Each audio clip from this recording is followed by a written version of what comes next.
Welcome to Telugu రాజ్యం. నేను మీ సంధ్య. Senior నటుడు నరేష్ తెలుగు ఇండస్ట్రీలో పరిచయం అక్కర్లేని పేరు. అంటే విజయ నిర్మల తనయుడిగా తన కెరీర్ స్టార్ట్ చేసిన తన నటనతో ఎందరినో ఆకట్టుకొని ఎన్నో హిట్ చిత్రాల్లో నటించాడు. ఈ తరం వాళ్ళకైతే జంబలకడి పంబ, చిత్రం భలారే విచిత్రం సినిమాలు తెగ గుర్తొస్తాయి. ఆయన అందులో యాక్ట్ చేసిన విధానం కావచ్చు, హాస్యాన్ని పండించిన దాని గురించి కావచ్చు ప్రత్యేకంగా చెప్పాల్సిన అవసరం లేదు.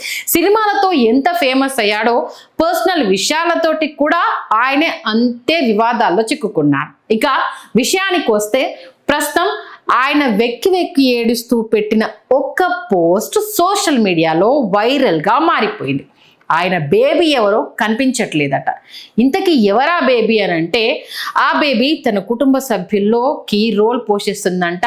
ఆ బేబీ లేకపోతే వాళ్ళ ఇంట్లో అసలు పూట గడవదంట, ఒక్కరికి కూడా ఒక ముద్ద తినరంట. అది లేకపోతే నిమిషం కూడా వాళ్ళు ఉండలేరంట, కల్లోలమైపోతారంట. ప్రస్తుతం ఆ బేబీ కనిపించట్లేదు అంటూ ఆయన వెక్కి వెక్కి ఏడుస్తూ సోషల్ మీడియాలో ఒక పోస్ట్ పెట్టాడు. ఇది నార్మల్గా పెట్టుంటే మేబీ ఎవరు పట్టించుకోకపోయే వాళ్ళేమో. కానీ ఇప్పుడు ఆ పోస్ట్ని నాగశ్విన్కి, కల్కి టీంకి ట్యాగ్ చేయడంతో ప్రస్తుతం కల్కిలో అంటే మీ కల్కిలో బుజ్జి మీకెంత కీరోలో ఇక్కడ మా ఇంట్లో మా బేబీ కూడా మాకంతే ఇంపార్టెంట్. నాగశ్విన్ గారు ప్లీజ్ దయచేసి మా బేబీని వెతికి పెట్టండి. చాలా మంది అడిగితే అసలు ఎవరి బేబీ, మాకెందుకు చెప్తున్నావు, మాకేం అవసరం అంటే బుజ్జి తెలుసు కదా అంటే, బుజ్జి ఫేమస్ అయింది, మీ బేబీ ఎవరికి తెలుసు అని అంటే, మా బేబీ కూడా మాకు అంతే ఫేమస్ అండి, ప్లీజ్ దయచేసి వెతికి పెట్టండి, మీరు చెప్తే మీ అభిమానులు వింటారు, ప్లీజ్ ప్లీజ్ ప్లీజ్ అంటూ మా బేబీ మాకు కావాలి ప్లీజ్ అండి అంటూ వెక్కి వెక్కి ఏడుస్తూ పెట్టిన పోస్ట్ కాస్త ఇప్పుడు వైరల్ అయి కూర్చుంది.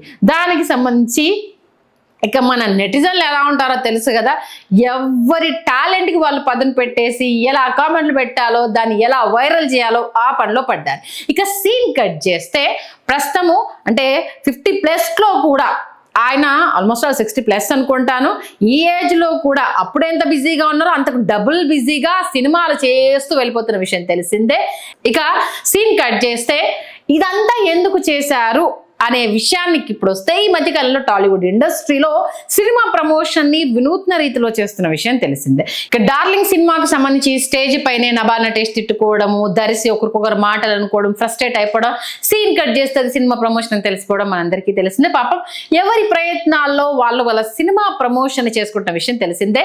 వారి బాటలోనే మన సీనియర్ నటుడు కూడా నడిచేసి ప్రస్తుతం తమ బేబీ పేరుతో అంటే ఆ సినిమాలో ఒక వెహికల్ ఉంటుంది, మీ ఫ్యామిలీ అంతా గోవాకి వెళ్ళాలనుకుంటారు, వెహికల్ టిప్ టాప్ గా రెడీ చేస్తారు, తీరా చూస్తే వెహికల్ మిస్ అయిపోతుందంట. ఎక్కడ మిస్ అయిపోయింది, ఎందుకు మిస్ అయిపోయింది, ఆ వెహికల్ తో ఈ ఫ్యామిలీకి ఉన్న అంటే అటాచ్మెంట్ ఏంటి అన్నది సినిమా. ఆ నేపథ్యంలో ఆ వెహికల్ కి వీళ్ళు పెట్టుకున్న పేరు బేబీ. ఆ బేబీ ప్రమోషన్ కి వాడుకొని అటు నాగశ్విని ట్యాగ్ చేయడంతో ప్రస్తుతము అటు సీనియర్ నటుడి అంటే యాక్టింగ్ ని చూసి ముగ్ధులైపోతూ కామెంట్స్ పెడుతూ, బేబీ ఎవరో మాకెందుకు చెప్తున్నామంటూ రకరకాల కామెంట్స్ పెడుతూ సినిమా ప్రమోషన్ పీక్ లోకి తీసుకెళ్తున్నారు. విహారయాత్రలో వీర హనుమంతుడితో సీనియర్ నటుడు నరేష్ త్వరలో మన ముందుకు రాబోతున్న నేపథ్యంలో ఆ సినిమా ప్రమోషన్ ని ఇలా వినూత్నంగా వాడుకొని కల్కి మూవీకి ట్యాగ్ చేయడం వల్ల ఫ్రీగా ప్రమోషన్ పొందేశాడు. Please do subscribe to Telugu Rajyam channel. Please do subscribe to Telugu Rajyam channel. Please do subscribe to Telugu Rajyam channel. Hi అండి, నేను మీ ఆర్పీని, నెల్లూరు పెద్దారెడ్డి చేపల పులుసు ఓనర్ని. మీరు తెలుగు రాజ్యం అనే ఈ యూట్యూబ్ ఛానల్ సబ్స్క్రైబ్ చేసుకుని మంచి మంచి వీడియోలతో వస్తారు. Thank you so much. Hi people, I'm Sonakshi Verma and you please watch Telugu Rajyam and please subscribe to the channel.